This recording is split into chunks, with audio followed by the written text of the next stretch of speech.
Hello दोस्तों, तो हर हर महादेव। आज हम डिस्कस करेंगे कि हम प्रॉफिटेबिलिटी रेशियोज़ कैसे निकालते हैं। तो हमारे पास एक बैलेंस शीट दी है, ये हमारी एज्यूम्ड बैलेंस शीट है और इसमें आपको दिया जैसे total assets, equity share capital, preference share capital, ये सब आपको गिवन है, ये फिगर्स आपको दी हुई हैं।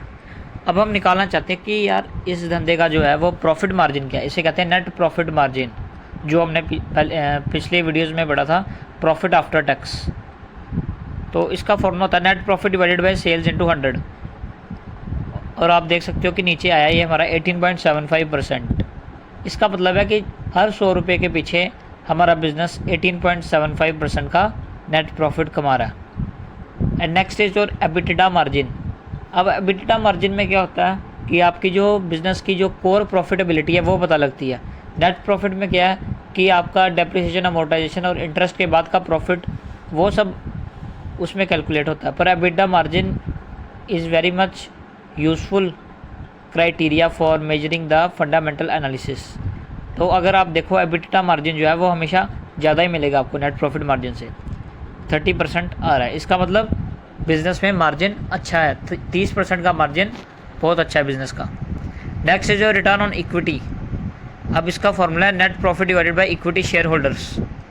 अब इसका मतलब क्या है, इंटरप्रिटेशन पता होना चाहिए कि इस फॉर्मूले का मतलब क्या है। इसका मतलब है कि जो इक्विटी शेयर होल्डर्स हैं उनका प्रॉफिट 93,750 है बिज़नेस में, मतलब वो अपनी कैपिटल पर 112% का रिटर्न कमा रहे हैं। That is called return on equity. So for next, return on assets. इसका मतलब है कि धंधे में जितने भी हमारे एसेट्स हैं उस पर हम कितना प्रॉफिट कमा रहे हैं।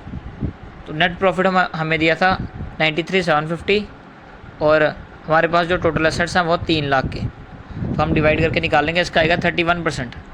It indicates the good efficiency of our assets in the business to generate the profit.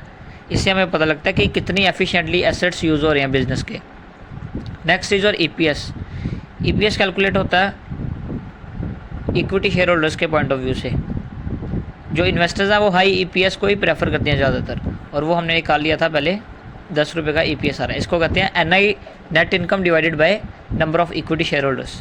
Next is your current ratio. इसका मतलब होता है, ये हमें बताता है कि कंपनी की लिक्विडिटी कितनी है, कि धंधे में हमारा करंट एसेट्स और लाइबिलिटी कितनी है। इसका फॉर्मूला होता है current asset upon current liability and it is 4:1, which indicates healthy liquidity and company can meet its short term obligations. So thank you all. We'll meet in next video.